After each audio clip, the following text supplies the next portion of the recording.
sabi niya, dito daw tayo magkikita. Yung sinasabi daw nilang summer place daw. Yun ang sabi ni Bornok eh. Sabi niya, mauna na daw siya dito, tumawag siya sa akin kanina. Yung tao na yun na nasa ka, puro na bundok yan dyan, oh.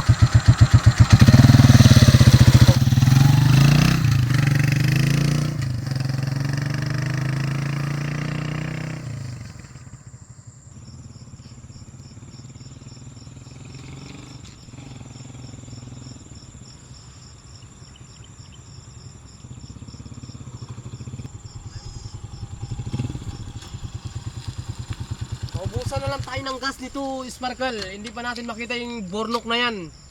Saan kaya nagtatago yung pakto na yun? Pa naman tayo mapagtanungan dito na tao, Sparkle, kay nakakatakot pa naman sa lugar na to, oh. Ay, talahay pa man to. Paano yan? Ay, banda yung... Sabi niya dito do, loko-loko talaga ang Bornok na yan.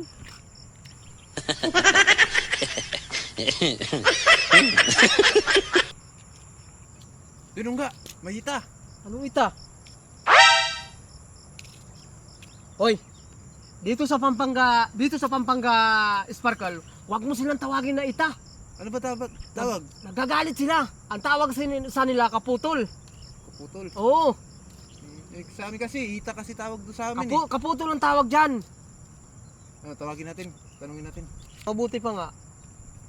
Tanungin ko, no? Tanungin mo nga. Hey, may pamalo, Sparkle. Hindi, wala man yan. Tatanungin lang naman eh. Ha? Tanungin lang naman eh. Ikaw na lang kaya?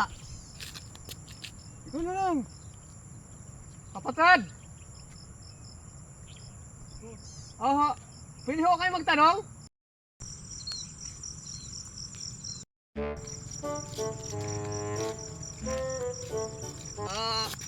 Kapatid, magandang araw ho, kapatid.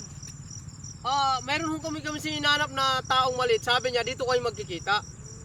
Taong maliit? Oo. Eh ako lang naman tao dito maliit. Hindi, nagtatanong lang ho kami.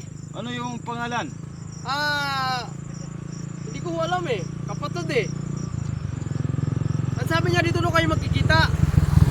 Hinahanap mo tapos di mo alam yung pangalan. Yun na eh. Eh di ko kayo matutulungan. Kasi di mo pala alam yung pangalan. Sabi ko na siya, huwag na tayong tanungin eh. Masungit eh. Mamalo pa yan eh. Nakakatakot pa naman yung itsura. Itsura pa naman parang NPA. Mananabas pa yata. Tingnan mo yung buko. Alas parang ligo-ligo yata. Saka, may pamalo. Ikaw na lang kayo magtanong, Sparkle. Eh, nagtatanong ng pangalan eh. Ano sabihin ko pangalan? Bornok. Sige. Kasi nakakatakot yung itsura, Sparkle eh. Yun nga eh. Dalawa tayo. Huwag mo kuya. Ano? Huwag mo kayo ba? Kapatid. Yung pangalan pala na ito, Bornok. Bornok pala yung pangalan niya, kapatid. Tapos sabi niya kasi, kapatid, dito daw kayo magko-content dahil maganda daw yung ano dito kasi andyan yung tulay, di ba? Yung summer place. Yung tinatawag mo lang summer place. Dito yung sabi niyan summer place eh. Kanina pa ako dito palakad-lakad, wala ko nakita na ganyan pangalan eh. Bornok.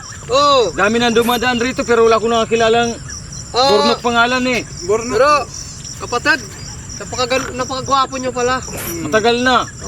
Gwapo nyo pala, tapos makisig ka. Gwapo, nakasalamin ka pa. Ganda pa ng tato. Kagaya rin ng tato ni Bornok ah. Tagad kasama mo ah. O nga eh.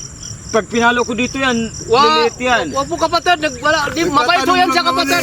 Kapatid eh. Pero napakagwapo mo talaga, kapatid. Tagal na, oh. Napakagwapo mo talaga. Yun na, pinagluloko nyo yata akong dalawa. Ay, hindi ho, kapatid. Nagtatanong lang naman eh, kapatid eh. Ayusin nyo magtanong. Nagluloko mo kasi, tingnan mo nagagalit na. Yung nagluloko, nagtatanong lang naman. Ikaw nga eh, sabi mo gwapo eh. Eh, ikaw nagsalita ng gwapo. Gwapo na naman. Ikaw nga eh. Alam niyo naman na pangit siya eh. Pangit mo siya, sabi mo. Alam mo, mga kapatid, mababait yan. Ha? Eh, bakit mukhang bisang yung ano nito? Eh, malay ko, mukhang huldaper eh. Kaya nga eh. Nakakatakot ang itsura eh. Kapatid, alis na kami ha. Ang gwapo mo pala talaga sa personal. Kung wala kayong magawa pa sa ringkwan. Umuha kang bisango.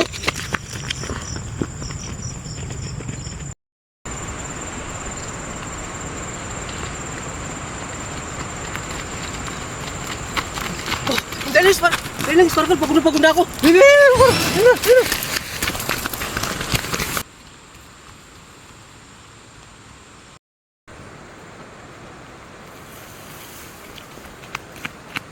Ito kasi, Niloloko mo yung kapatid eh.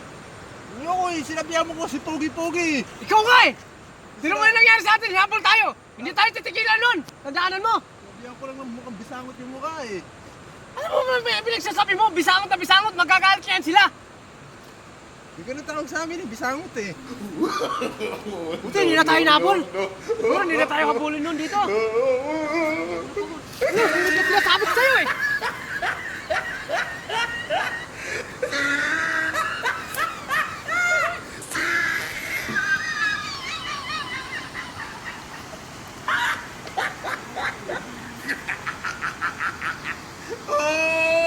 He tried it.